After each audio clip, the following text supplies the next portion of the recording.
Assalamualaikum warahmatullahi wabarakatuh.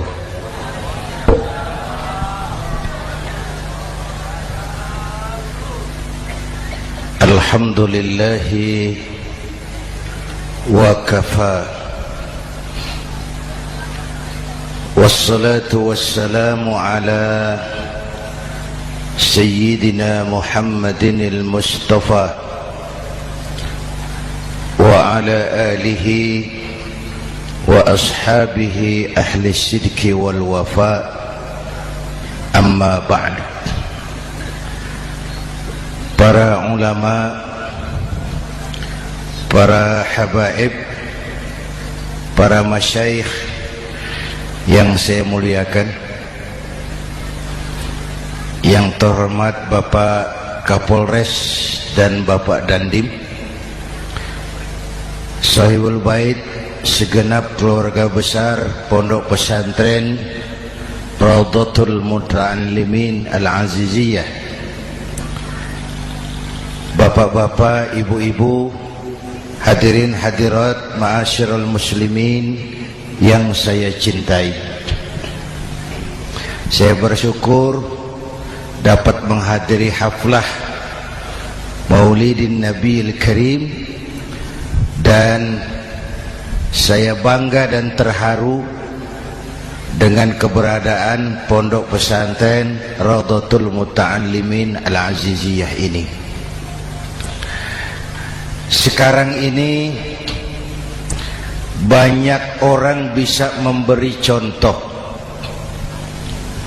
tapi sedikit orang bisa menjadi contoh. Memberi contoh itu mudah,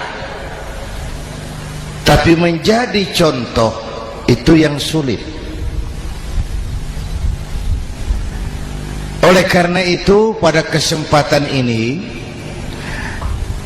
kita ingin mengambil contoh bagaimana Rasul melaksanakan perjuangan. Apa modal utamanya? Saya sampaikan 3 sajalah, mudah-mudahan selesai 10 menit. Yang pertama, modal utama perjuangan baginda Rasul adalah akhlakul karimah.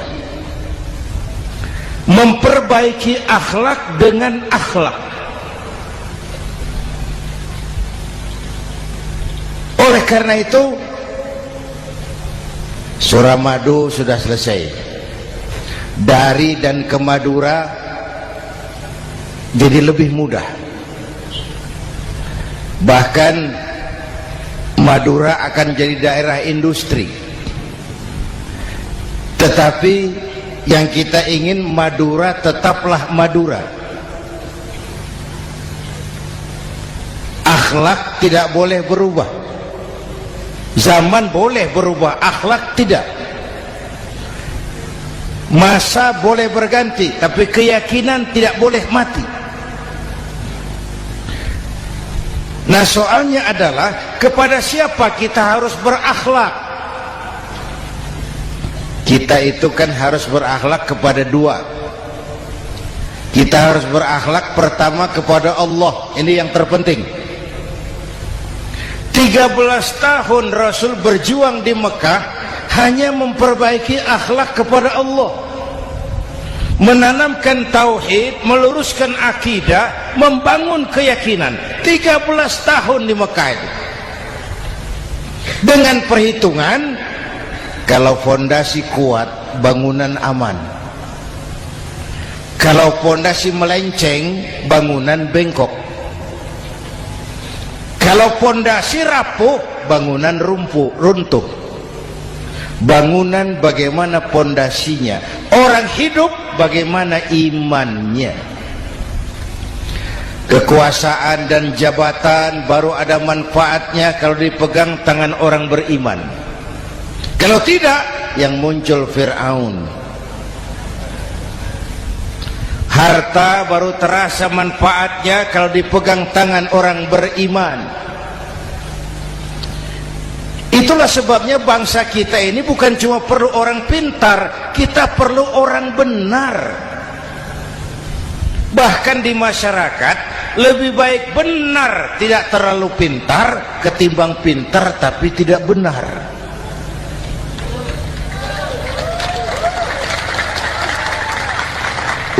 Kalau sudah pintar tidak benar, rusak rakyat itu Pak. Disuruh ngurus beras malah nimbun beras. Ya, disuruh ngurus laut jadi bajak laut. Disuruh ngurus hukum, bikin hukum seperti pisau, tajam ke bawah, tumpul ke atas. Kalau yang kecil salah, hukum cepat-cepat ditegakkan. Yang besar salah, diam pura-pura tidak mengerti. Itu yang melukai rasa keadilan.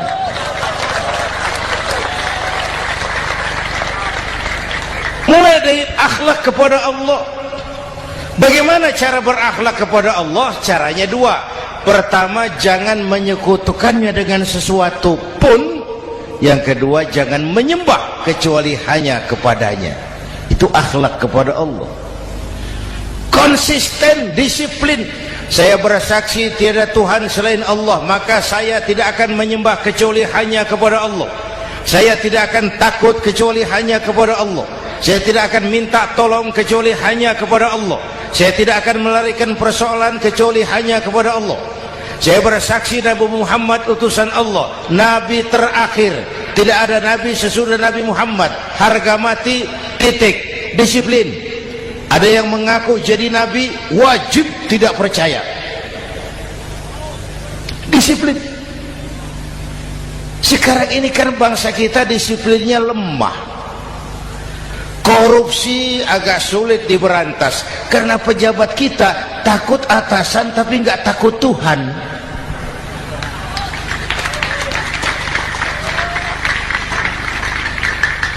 Itu sama dengan anak muda naik sepeda motor ngebut, lampu merah jalan terus, di stop sama polisi. Break. Iya Pak. Minggir. Siap. SIM ada Pak. SNK ada Pak. Tahu kau lampunya merah? Tahu Pak. Kenapa lewat terus? Saya nggak tahu, ada Bapak. Itu disiplin kita. Tenang benar jawabnya, kayak orang nggak salah.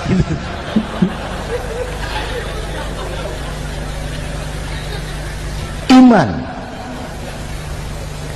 Apalagi belakangan ini saya sering bilang gini Pak, ini humor tapi agak tasawuf. Orang yang paling tenang hidupnya itu tukang parkir. Coba lihat tukang parkir, walaupun mobil banyak, mereknya bagus-bagus, tidak pernah sombong. Tenang. Nanti mobil pergi satu demi satu, habis sama sekali, dia tidak sedih. Tenang. Mobil banyak tidak sombong, mobil habis tidak sedih. Apa rahasianya? Ternyata, nih tasawufnya di sini. Tukang parkir tidak merasa memiliki, tapi merasa dititipi. Wah, itu. Siapa saja yang merasa memiliki, bersiaplah kehilangan, dan itu menyakitkan. Tapi kalau merasa dititipi, jabatan, harta, anak, istri, semua titipan, hiduplah seperti tukang parkir. Pertama, titipan tidak boleh bikin kita sombong. Dititipi kok sombong, tidak pantas. Ya, Pak Zainuddin titip mobil ya, silakan. Yang punya mobil pergi, saya petatang peteteng. Tidak pantas dititipi kok sombong. Ada orang dititipi jabatan oleh Allah sombong. Dititipi sombong. Ada enggak pejabat sombong? Ada. Namanya Fir'aun. Itu pejabat-pejabat sombong anak buah Fir'aun semua. Dititipi harta oleh Allah, jadi orang kaya sombong, sama tetangga tidak mau kenal orang lain, kecil semua, jalan tidak injak tanah,